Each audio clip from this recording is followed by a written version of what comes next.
Hello grade 9s, my name is Natasha Barton and today I would like to welcome you to this first practice video in this series of videos on factorization. In this video we will solve problems in which we will find the highest common factor and we will factorize by taking out this highest common factor. Grade 9s, when I was in grade 9, I struggled a lot with factorization, but I can promise you that practice does in fact make perfect, and that is why I am so excited that you are here. Let's hop into the first problem. The first problem says, find the highest common factor of 2x squared, 2xy squared, and 4xy. We start off by taking a look at the coefficients. These are the numbers in the front or at the front of each of these terms. We have 2, 2, and 4, and we can list the factors of each of these terms.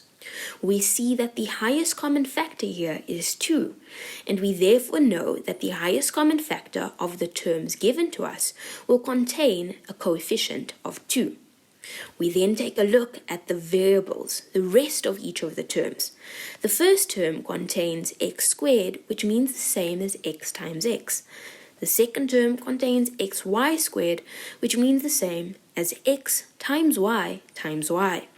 And the last term contains xy, which means the same as x times y. We notice that x is common between each of these variables or each of these terms, and we therefore know that the highest common factor of all three terms needs to contain the variable x. Now the first term contains x times x, so do we keep the x in the highest common factor to the power of 1, or do we make it to the power of 2? Well, if we look at the other two terms, we see that only x to the power of 1 is present in these terms, and therefore we keep our x as x to the power of 1. We look at the last two terms and we find that they contain the variable y. But the first term does not contain the variable y. Therefore, the highest common factor of these terms does not contain the variable y.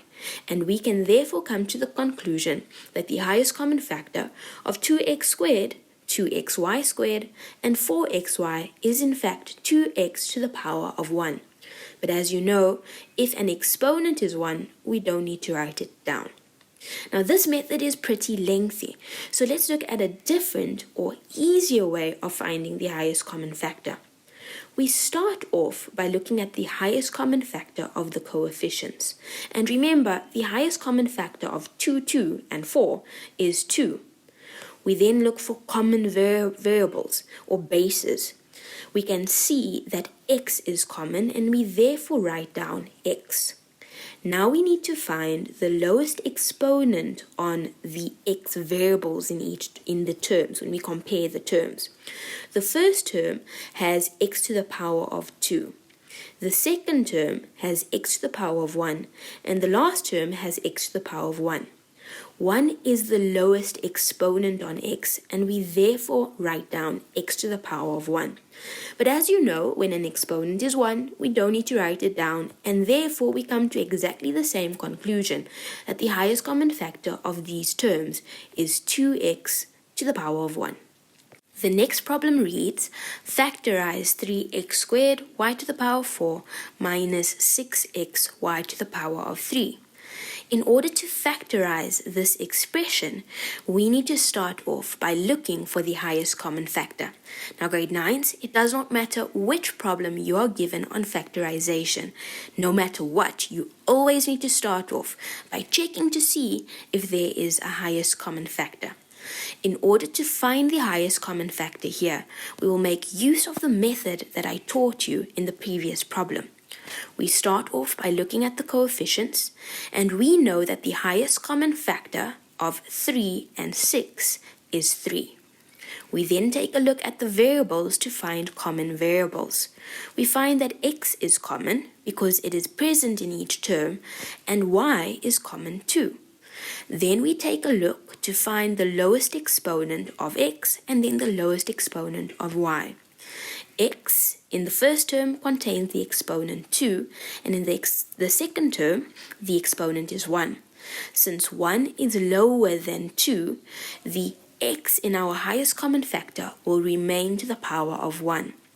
We look at the exponents on y.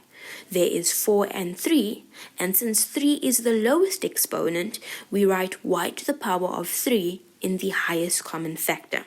We've now obtained our highest common factor, and the next step is to divide out the highest common factor. Now, in order to divide, you need to remember the rules on division. We say that in order to divide in algebra, we start off by dividing the coefficients, and we then subtract exponents of like variables or bases. So we take the first term and we're going to divide it by 3xy to the power of 3. 3 divided by 3 is 1. X squared divided by x is x to the power of 1. And y to the power of 4 divided by y to the power of 3 is y. We then look at the second term and we say negative 6, because that negative is part of the term, divided by 3 is negative 2. X to the power of 1 divided by x to the power of 1 is just 1, so we don't need to write that down. Y to the power of 3 divided by y to the power of 3 is also 1, so we don't need to write that down. And in doing so, we can close our bracket.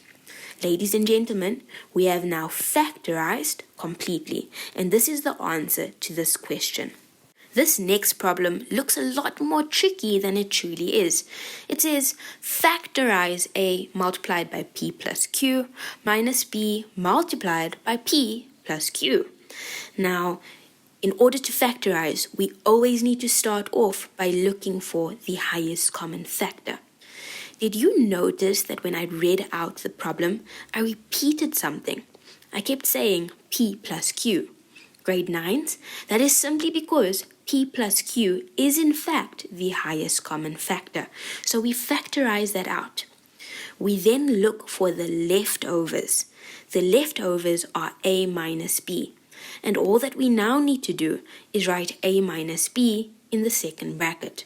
What we actually did is take the first term, a multiplied by p plus q, and we divided that by the highest common factor, just like we did in the previous problem. When we took the first term and divided it by the highest common factor, we were left with a.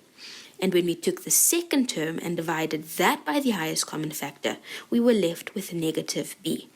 And just like that, we have solved this problem that looks more tricky than it truly is. Grade 9s, I hope that you've enjoyed this video and that I will have you join me in the next video. Remember to download the worksheet from the Junior Techie website because, of course, practice makes perfect.